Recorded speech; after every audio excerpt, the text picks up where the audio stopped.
నమస్తే. కొన్ని రోజుల నుంచి చూస్తున్నా ఈ రేవంత్ మన ప్రియతమ ముఖ్యమంత్రి కిషన్ రెడ్డి గారి మీద పడి ఏదో అంటా ఉన్నాడు. మోడీ గారు మంచోడట, కిషన్ రెడ్డి గారు చెడ్డోడట, కిషన్ రెడ్డి గారు దేనికో అడ్డం పడ్డాడట. దేనికి అడ్డం పడ్డాడు చెప్పు, ఎట్లా అడ్డం పడ్డాడు చెప్పు. నువ్వే ప్రధానమంత్రి గారు కలిసి వచ్చినావు కదా, నీ ఆఫీసర్లు నాకు అప్పచెప్పు, కిషన్ అన్న ఎంబడ పెట్టుకుందాము, నేను తీసుకొని పోతా. ఏ ప్రాజెక్ట్ ఎట్లా అడ్డం పడ్డాడో చూస్తా. నువ్వు నీ ప్రాజెక్టులకి నువ్వు ఇవ్వాల్సిన ల్యాండ్ ఇస్తున్నావా సక్రమంగా, నువ్వు పెట్టాల్సిన నీ షేర్ ఆఫ్ ఫండ్స్ పెడుతున్నావా రాష్ట్ర ప్రభుత్వం నుంచి, రాష్ట్ర ప్రభుత్వం నుంచి చేయాల్సిన ఫార్మాలిటీస్ ఏమని అన్ని చేస్తున్నావా, అవన్నీ చేయంగా నరేంద్ర మోడీ గారు ఏమి ఇస్తలేరు, కిషన్ రెడ్డి గారు ఏం అడ్డం పడ్డారు చూద్దాము. తేల్చేస్తే అయిపోతుంది కదా, ప్రజల ముందర స్పష్టంగా పెట్టేద్దాము. ఊరికే సొలు పురాణం ఎందుకండి రేవంత్ రెడ్డి గారు. కిషన్ రెడ్డి గారి కంటే ఈయన చిన్నోడు, ఈయన ముఖ్యమంత్రి అయిపోయిందనే ఆయన అంటుందట. నేనైతే నీకంటే చిన్నోని కదా రేవంత్. నువ్వు ఎప్పుడు చల్లగా ఉండాలి, నువ్వు మంచిగా పరిపాలన చేయాలి, నువ్వు సక్సెస్ఫుల్ ముఖ్యమంత్రి ఉండాలని నేను కోరుకుంటా కదా.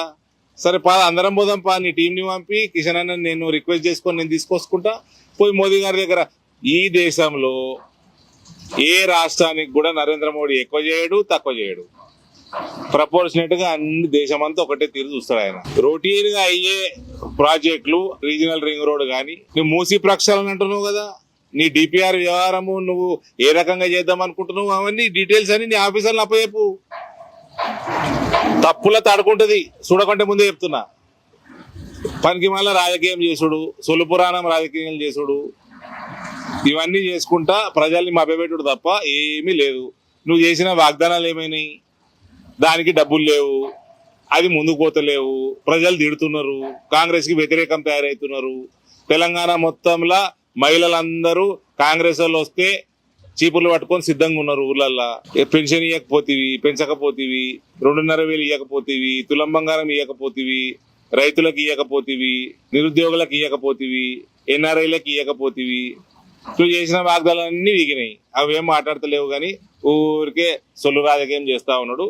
క్లియర్ గా స్పష్టంగా చెప్తున్నా, నీకు ఎక్కడ ప్రాజెక్టులు ఆగినాయి, ఏ ప్రాజెక్టులు ఆగినాయి, నీ ఆఫీసర్లు అప్పచెప్పు. నువ్వే ప్రధానమంత్రి గారు కలిసి వచ్చి నీ ఫార్మాలిటీ చేసుకుంటావు, సంతోషం. నీ ఆఫీసర్లను అప్పచెప్పు, కిషన్ రెడ్డి గారిని నేను తీసుకుంటా, నేను కోఆర్డినేట్ చేస్తా, పోయి తెచ్చుకుందాము.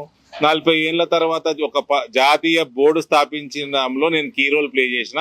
రొటీన్ డెవలప్మెంట్ వర్క్స్ కి పెద్ద పనే. ఇవన్నీ సొల్లు పురాణాలు బంద్ చేసి కరెక్ట్ గా నీ టీంని అప్పచెప్పు, చూస్తా. తెలంగాణకి ఏం అన్యాయం జరగదు మోదీ గారి పాలన. తెలంగాణ నీదెంతనో దానికంటే ఎక్క నరేంద్ర మోడీ గారిది. భారత్ మాతాకి జై.